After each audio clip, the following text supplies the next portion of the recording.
గోకులంలో ప్రతి సంవత్సరం వర్షదేవుడైన ఇంద్రునికి దేవేంద్రుడు పెద్ద పూజ చేస్తూ ఉండేవారు.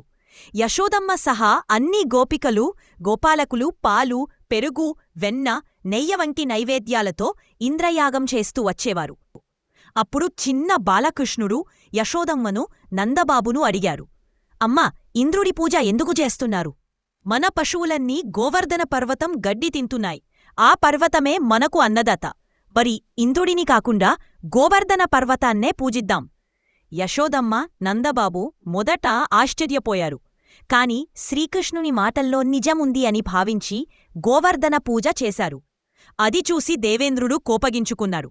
నా పూజ ఆపేసేశారు, నన్ను అవమానపరిచారు అని ఆగ్రహంతో గోకులంపై భయంకర వర్షాలు కురిపించారు.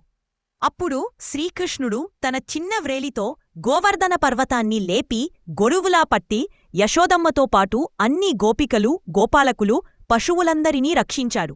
7 రోజుల తరువాత ఇంద్రుడు తన అహంకారం తగ్గించుకొని శ్రీకృష్ణుడి వద్దకు వచ్చి క్షమాపణలు కోరారు. అప్పుడు యశోదమ్మ సంతోషంగా తన కొడుకును ఆలింగనం చేసుకుంది.